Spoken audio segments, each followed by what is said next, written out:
The Emmy Award-winning writer and producer David Milch helped to define TV realism with the landmark series Hill Street Blues and the current hit NYPD Blue. Here tonight to talk about his successful show, his remarkable life. It's always a pleasure to have David here at CBS, and thank you for joining us on this Friday night. Now, let me ask you here about the departure of Jimmy Smits and the arrival of Rick Schroeder, and how difficult that was for you in terms of, you know, making that switch. Jimmy Smits was a very, very popular man on that show. Yeah, it's a big transition, and our thought was, don't try to have the new guy fill Jimmy Smits' shoes. Or make him a Jimmy Smits look-alike, sound-alike. Yeah. Because Jimmy was such a beloved character, both as a person and in his role, we were a lot more conflicted about this departure than we were about the departure of the guy who preceded Jimmy, and who shall remain nameless. I was going to say. From my lips in my lifetime. So he may only have 2 or 3 years left to go. What we did with what we thought we would try to do was to incorporate the resistance that we knew an audience might feel toward Rick's character and have that exhibited by the characters on the show. So it's Sipwitz's conviction that he's about 14, and all of the things that an audience might feel will be, I think, expressed and we believe neutralized, you know, in the process of the other characters. Well, what do we hear from the research? What do we hear from the focus groups and you know, the Tom, you're going to make me make an obscene gesture with that question. Whatever wouldn't be the first time. Whatever the research groups are saying, I'm not listening to. Good for you. Good for you. You know, they talked to me a long time ago about research and how important it is that we go out and find out what the viewers think. And I'm sure that in the days of Jack Warner and Sam Goldwyn, they didn't go out and say, who do you think should be a star? They said, this is Clark Gable, and he is a star. Isn't that kind of the way it works? He said, we'll make the Goyim like him. Yeah. Okay. That was their position. So we don't want the audience to have to compare a Jimmy Smits look-alike, sound-alike. We take a totally different departure and say, you know, here is the man, and this is going to be a part of the show. What we've always felt is that NYPD Blue is a kind of single organism, and that the relationships among the characters constitute a larger character. And so the process of the incorporation of a new character, the adjustments that all the characters have to make, the resistance that some of them exhibit, all of that is the materialist storytelling, and shame on us if we don't do it right. Okay, now let me ask you here about Brooklyn South, because please, I was hoping you would. No, and I'm not going to belabor this point, because I'm sure that you were disappointed, as was CBS, as were those of us who watched that program and enjoyed that program and were captivated by it. If the camera's tight on top, he is gesturing toward himself and numbering the audience, which puts us up to 17 people. A lot of people worked very hard there, and it just didn't. It didn't work. No, it didn't, and I was not disappointed to see that show go off the air. In a lot of ways, it was doomed by the logistics of its production. That was a show that was shot in the Valley. The kind of work that we do requires real hands-on participation by the writers and the producers, and it was just too tough. I couldn't get over there, and when I got there, I was pissed off, and I was and it just it wasn't going to happen. How are you? Are you? I mean, you've had a tough year. You know, Jimmy Smits leaves the show, and Brooklyn South doesn't work, and you've probably written 45 or 50 scripts. You've had a pretty tough year in terms of production. How are you doing? Because we've talked. I'm doing better now that I'm not trying to write 44 scripts in 9 months. But how are you doing with the demons that we've talked about in the past? You know, those little bugaboos. Well, you know what they say. I mean, the demons are not with us tonight, which is a plus. But as they say, they're doing push-ups in the parking lot. They're staying fit, ready, and in shape in case you know, they have an opportunity to come in, to join back up. And but in the meantime, I'm much relieved not to be in their immediate company. And to be a little less cavalier about that, I think that part of the thing that at least makes me susceptible to that kind of abuse is not being adequately humble, trying to do too much, trying to do more than is realistic. And I suspect that may come from feeling that I have a lot to prove, that you know, I got to keep fooling them, I got to stay busy, or else they're going to see, you know, the guy behind the little, you know, in the Wizard of Oz, you know, he's, ignore that little man behind the curtain. That's right. That's right. So, let me ask you about that. Okay. You know, I don't know you that well, but I've bumped into you in an art store, and I talked to you here. And did I borrow money? No, you didn't. Okay. No, you didn't. You are an immensely likable man. Thank you. You're sir. very easy to like. You're a nice guy. Thanks. And you're a hardworking guy, and you're a talented guy. Where do you get this feeling that you have to prove yourself? Where do you get this feeling that you're fooling us? You're not fooling us. You have produced great quality on television and in other areas of life. Thank you. I think that everyone, you know, has a childhood, and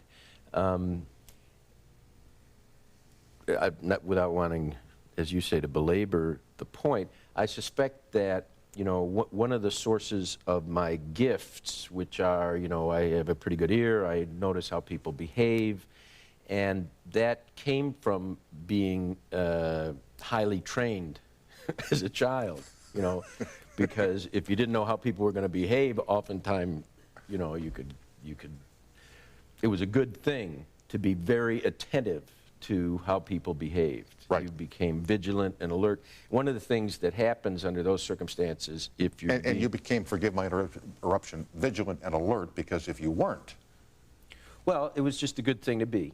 yeah, You never go wrong. Otherwise, you might get hurt. Vigilant. Right? Well, I don't want to say physically hurt, but it was just because that wasn't the case. But anyway, what doesn't develop if you're spending a lot of time looking out, you know, and figuring out how to adjust to other people's expectations, you don't really get a sense of yourself as existing separate from the satisfaction of other people's expectations.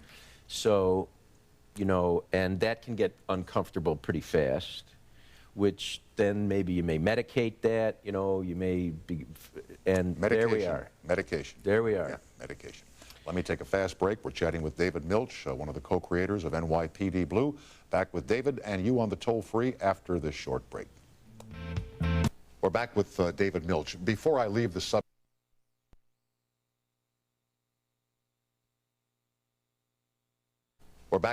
David Milch. Before I leave the substance of your demons, and this would be substance, which you've used on occasion, we've talked about this before, it's no secret. Do you have the feeling that work is easier if you use substance? You know, it isn't.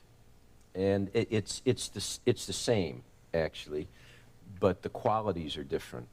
The work I'm doing now, I could never have done using, simply because there are subjects that I feel permission to deal with that I didn't have. You know, you're a kind of emotional exile when you're using. There are certain things that you feel impious about portraying, like happiness, for example. And certain aspects of spirituality, unless you're sort of portraying them with your nose pressed up against some invisible glass barrier, portraying a character in that circumstance. So there's a lot more stories that I'm able to tell. I think I told the stories about people's with their noses up against the glass barrier persuasively, but that gets a little old as time goes on. And are there places that you routinely stay away from because they are places that would lead you into temptation? Yes, I have a list. I have a substantial list of those places, and not just places, you know, people, things. I find most days that end in Y, a trial, for example. Hey, which? Days that end in Y Oh, right. are always a challenge for me. A little slow on the uptake, No, forgive me. no. Yeah. And how about like casinos? Yeah, I can't do that. I can't do that, and it's very. I've mourned that peculiarly. You know, I think more than other things that I've given up because it was so much associated with my dad. You know, the good doctor. Yeah, and he used to take me. I have horses. This Sunday, Tom, running for $1 million in purses, and I ain't going, and I ain't gonna listen. Really? And on the one hand, I know that that's the right thing to do because it puts you in a slippery place and it gets you agitated and so on. On the other, it's a real drag. But there you have it. And if you went there, what might happen that you wouldn't want to happen? Well, it's what might happen next. Aha. Is what I wouldn't want to happen. Because once you're there, now you lose. Well, now you gotta do something about that. That's exactly right. Either in the next race or a little beverage or something to take the edge off. If you win, you don't want to be a bad sport. Right. So a little beverage, a little something to take the edge off. Unless the electricity fails and they don't run the race, you really got no shot, you know, about the next step. So better to stay away. And do you have any horses that are standing stud? Do you have any stallions? I do. I have Gilded Time, who is the best horse that I ever owned and who is a champion in America, is now the most successful stallion of his year, to such an extent that the breeding season in North America is organized so that the mares deliver as close to the first of the year as possible. And I know you're fascinated by the particulars of this. Yes, I am. Because all horses have a birthday January 1st. So you want them born as close, and I won't explain anymore. Okay, you don't have to. But now... But I've always had a fascination for the gestation period of the horse. Yeah. Well, I have documents I'm sure you on do. the subject Yeah. that I can provide you afterwards. But now, because he's so successful, the Southern Hemisphere mares are also being bred to him. So there's a whole second breeding season, and I get these elaborate thank you notes from him. From the stallion, right. Well, you know, just pawings in the dirt. Yeah. But, to Dave, never thought I'd be this happy. You know. I didn't realize June could be as good a month. Yeah, right. All that stuff. Here's Chad on the toll-free in Charlottesville, Virginia. Hi, Chad, and welcome to CBS. Hello. Hi. Thanks a lot. You're welcome. First, I want to say it's an honor to finally get to talk to you. Thank you.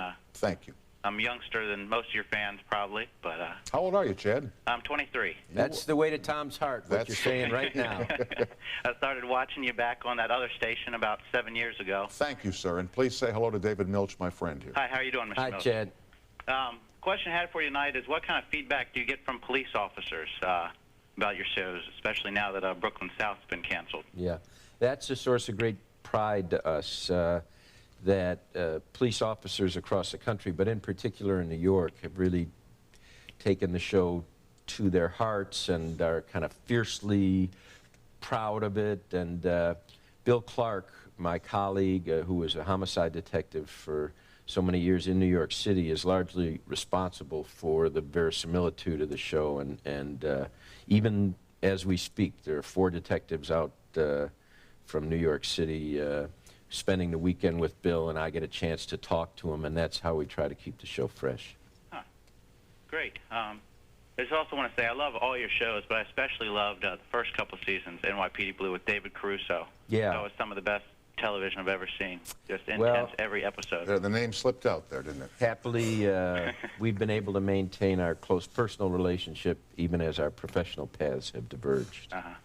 Chad, I'm glad you called, and thank you for watching. Thanks a lot. All right, goodbye now. Bye. Let me ask you here about your days at college. Was Clinton at school when you were there? You know, I'm told that we were in law school together. Yeah. But I was so infrequently lucid during that period of time. And I You inhaled, in other words, huh? Not only inhaled. And the other thing was, in those days, they were experimenting with sending these mass mailings of credit cards, you know, to Yes. everyone who was a Yes. college graduate, and which I think I helped them to perceive could be a tremendous commercial mistake, because it was Gulf that sent me a credit card, and you could use your Gulf credit cards to stay at the Holiday Inn, and I couldn't. When I would get on the grounds of the law school, I would get a very, very bad reaction. So I was living at the Holiday Inn on my Gulf credit card. Right. And I didn't really have that much to do with the law school until I was expelled, at which point I didn't have anything to do with the law That's school. right. So I'm told that President Clinton was there, obviously Hillary was there, and Clarence Thomas was also there at that time. But that's as much as I'm prepared to tell you about them. I understand that, but in your view, having written many stories about people, what do the president... And some about dogs. And some about dogs. What do the president's actions say about him? I mean, you're a man who studies character. Say he might need another hobby. Obviously, I'm not competent to... your next guest can probably be much better on this subject. I will, however, say that I actually have met President Clinton once, and I shook hands with him, and I felt as if I'd known him forever. Really? Now, it may just be that he's a very charismatic politician, but I did feel a sort of like kindred spirit, and we have kind of radar for each other. People who are prone to be obsessive and compulsive in their behavior, and you know, there's a kind of haunted look in his eyes right underneath this tremendous charm and desire to please, and I suspect that someone who is as good as he is at what he does, who may not feel as good about himself as he would like to, might feel drawn, you know, to some forms of release of tension at the end of the day to sort of reconcile those contradictions. Mm-hmm. In his case, not a beverage. I don't know. You know, I don't know. God bless him. We will continue with David Milch. Still ahead, we have Dr. Ruth Westheimer. We have you on the toll-free. We'll be right with David Milch. Here's Gary on the toll-free in Scranton, PA. Hi, Gary. You're on the air. Hello. How you doing, Tom? Okay, thanks. Hope you are. Love your show. Thank you. I hope you stay on forever. Not forever. Well, as long as you want. David, Okay. my question is this. I've seen you on other programs, of course, and despite all the tribulations and the trials that you've gone through, how do you keep going back to that well and coming up with the brilliance and the genius and the confidence that it takes to do what you do so well? Well, thanks a lot. I would like to sort of disabuse Tom's considerable audience of the idea that, you know, my life is full of trials and tribulations. My life is a privilege and a pleasure. You know, my wife Rita and I have 3 beautiful children, and I'm able to do the work that I love, so having said that I'm a very grateful person. What you just said, your life is not a living hell. No, but life is very interesting as well, and there's just so many different ways to dramatize the struggle and the glory and the complexity of our experience. Is there something going on in your mind all the time about life and its complexities and situations and possible stories and characters? Yeah. Well, if there's something going on in your mind about life and its complexities, people are falling asleep all over America. But if there are details and specific stories, you know, as they say, God is in the details, and that is always going on. And just driving to work, I see so many different things that are eligible to be made into stories. People in their cars, those that I don't cut off and get into fist fights with. I'm able to imagine, you know, what their lives are like. So there's plenty to do. And how do you turn that off? You don't. Can you turn that off? No, that's one, you know, that just sort of comes with the territory. And when you go home tonight, how do you relax or try to relax? I sort of say my prayers. I mean, I think about the things that I have to be grateful for. And one of the things you try to do in sobriety is, you know, turn it over to the chief. Mm-hmm. You know, let him. I tried running the world for a long time, and I was bad at it. You know, there's one of the things that they say in recovery programs is, I row and I let my higher power steer. If I try to steer, he'll let me, but he will never row. and so, you know, I tried steering, and but I'm happily rowing. Very good, sir. Gary, I'm glad you called, and thanks for watching. God bless Thanks, both of you, Gary. and I hope you do well. Bless you Thank back, Gary. Thanks a million. Bye-bye. It is always a pleasure, David M. Thank you for coming on, and continued success to you, and my love to your family. And may I tell you, if we don't see each other again professionally, how grateful I am for the opportunity you gave me and for all the pleasure you gave me as a viewer. Thank you, sir. Thank you very much. We'll continue with Dr. Ruth right after this short timeout.